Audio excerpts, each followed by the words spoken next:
How do we make the bad articles, Aidan? Well, by talking about it 24/7 for an extended period of time. This is true. No, effectively, we sort of discuss pitches, ideas for what a story could be. And again, because of the sort of improvised nature, it's not about writing this incredibly detailed breakdown of a story. And even you can't dictate where players are going to go. So it's creating a scaffolding and creating some sort of playground that has particular areas that we want them to get to. And then allowing them room to play. So we discussed that as a team. Yeah. So yes, they're the pair of us and the wonderful Clark Phillips and Conleth McVeigh. We'll pitch ideas and discuss those. Once we have that, it's a case of actually fleshing out that story, adding in, like, do we want there to be some sort of encounter or some sort of skill check, work out a few mechanical things. And then it's get the people around the table. So for our first one, obviously we met with our players, asked them to create characters, think about a bit of backstory, and then we run them through it and we record it effectively all in one take with comfort breaks. Yeah. They can go and stretch their legs and get a glass of water. We're not monsters. No, but that's the thing. What you hear is pretty much what was recorded at the table.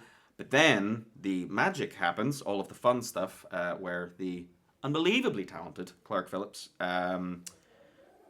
takes that audio and turns it into something really special and really unique. Yeah. So, as you'll hear when you hear the show, there is like unbelievably rich sound design.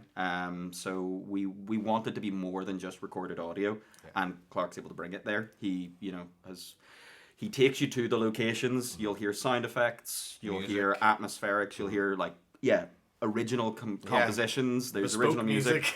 It's I really do think it'll be kind of unlike any other tabletop recording you've heard, and that is almost solely because of that aspect of it. Yeah. I think it's we've sort of stripped away a lot of and like you'll hear in the episodes that there is stuff that we've edited around some of the clunkier conversations at the table. Sometimes we've pulled that out because it's not necessary for the listening experience. I think the dice was always for us. At the table, it was to help decisions be made at the table that were also out of our hands. Yes, as the two people running it, you know, it's nice to not have to make these horrible decisions. Ourselves. Sometimes we will, but it's nice to have the dice, and it's nice to have these bespoke builds that everyone has. That maybe one person is more skilled in one thing than the other, so they have better shot at completing that thing. So we split the roles of NPCs between us at the table. Yes, that's another thing we'll plan in advance. Between the two of us, I sort of take the role of the omnipotent voice that maybe players or the characters don't hear. I'm the game master, but then we'll split all of the NPCs because it allows us to have conversations. So that stuff is sort of planned out in advance, but what we say obviously isn't. It's not. And then I think I do think the editing process is probably it's by far the most labor intensive compared to other live or actual plays that you may have seen, because I think those are about an uncut tabletop experience, like watching a group of people play a game together. Absolutely. And I think while there's loads of room for that, it's not what we ever wanted to do. Not at all. I think the example I always herald back to, and I know it's an extreme example, is that I tried to watch a show. I won't name the name of the show, but I tried to watch a popular actual play show and couldn't believe that I listened to like 6 grown adults go shopping in a fantasy world, and I thought, why am I doing this? This is not, that is not for me. So we still wanted to like create some amalgamation of an actual play improv audio experience. It was like, how do we strip away the bits that we don't like and leave it with this new thing? And I think we found it. Yeah, I think we've made the actual play that I want to listen to. Yeah, that's what it is. Because it always annoyed me that I couldn't enjoy this version of my favorite hobby. I know. Like, everyone loves them, and I'm like, I can't watch 400 hours of a thing. I can play that, that's fine, but it's not for me to watch.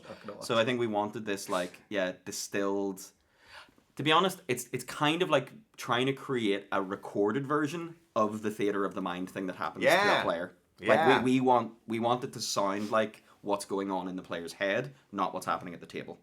So that's again where all of the sound design comes in, because that takes it away from a table. Absolutely. And puts it into your imagination. Yeah, a couple of footsteps, a door opening and closing, these little things that seem so inconsequential, they uplift a scene. And in audio, you're able to do whatever you want. Yeah. There's no budget constrictions with working in audio. You can, if you tell someone that they are, on top of a volcano as it erupts and they're being fired into the air while surfing on some lava, cool. you can, it's rad as hell, right out of the brain.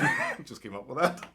But if you'd only heard it, then you'd only heard it. Yeah, then you would have believed that it happened. You would have believed that it happened. Yeah. Yeah, the ways to like paint and uplift these scenes through Foley and sound design and things like that. It just makes it something so unique in my eyes. And I think that was a big like game changer whenever we decided, you know what, maybe we don't film this, maybe this is audio. While that feels like a limitation, it absolutely opened the door to us making this show we wanted to make. And it can only get stupider. Yeah, it will. Yeah, it will only get stupider. Yeah.